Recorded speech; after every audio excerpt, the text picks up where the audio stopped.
America great again. What kind of a country do we want to have? The truth of my life disproves their lie. I think climate change is real. I think we need to be able to have that policy debate.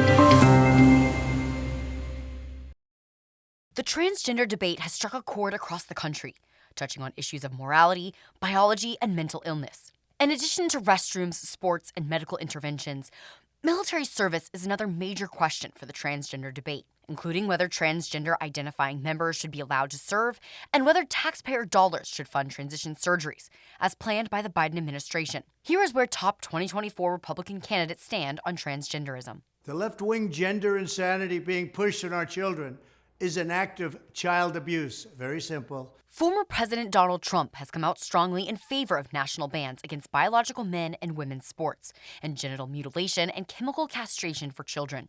I will sign a new executive order instructing every federal agency to cease all programs that promote the concept of sex and gender transition at any age.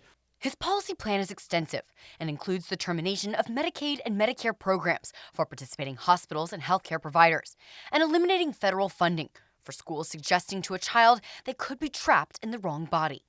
The Department of Justice will investigate Big Pharma and the big hospital networks to determine whether they have deliberately covered up horrific long-term side effects of sex transitions in order to get rich. Our children are not guinea pigs for science experimentation, and we cannot allow people to make money off mutilating them. Governor Ron DeSantis has focused on transgenderism during his governorship, in many ways making Florida the national state leader on the issue. DeSantis has made it illegal in Florida to perform sex changes on children or give them chemical hormone or puberty blocker treatments for gender dysphoria. The Republican governor barred biological men from competing in women's sports and from using facilities such as restrooms or locker rooms in the state. Girls are going to play girls' sports and boys are going to play boys' sports. That's what we're doing, and we're going to make sure that that's the reality.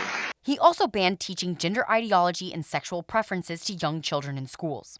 Why would you want to tell a second grader that they may have been born in the wrong body? That is happening around this country, and we said in Florida we're not. On national policy, DeSantis plans to look within the constitutional authority and federal government to try and do the same. The Florida Republican has vowed to revoke Biden's executive order on transgender military service while backing a Trump-style restriction. Transgender ideology is ruining women's sports, and we have to put an end to that. Senator Tim Scott has been vocal on the issue, particularly as it relates to parental rights in sports. Biological men should compete against biological men, period. The South Carolina Republican is opposed to sex changes for minors. Last year, he introduced a bill in the Senate to cut off federal funding to schools not obtaining parental consent before using a preferred pronoun or name for a student. You've got biological boys playing in girls' sports. It is the women's issue of our time. Where is everybody? My daughter ran track in high school. I don't even know how I would have that conversation with her. Former South Carolina Governor Nikki Haley wants to ban gender transition procedures for children and ban biological men from competing against women in sports. However, Haley said she would not support a ban on transgender military service, but did call out the Biden administration for looking weak to China by having the military take gender pronoun classes. They are modernizing their military. Our military is taking gender pronoun classes. If you're a fully grown adult, you are allowed to live your own life the way you want to live your own life, even to go through surgical or chemical intervention in your own life if you want to. That's part of what it means to live in a free country. Entrepreneur and political newcomer Vivek Ramaswamy has been outspoken on transgender issues. While he does not support an outright ban, he is very protective of children. However, if you're a kid, it's different.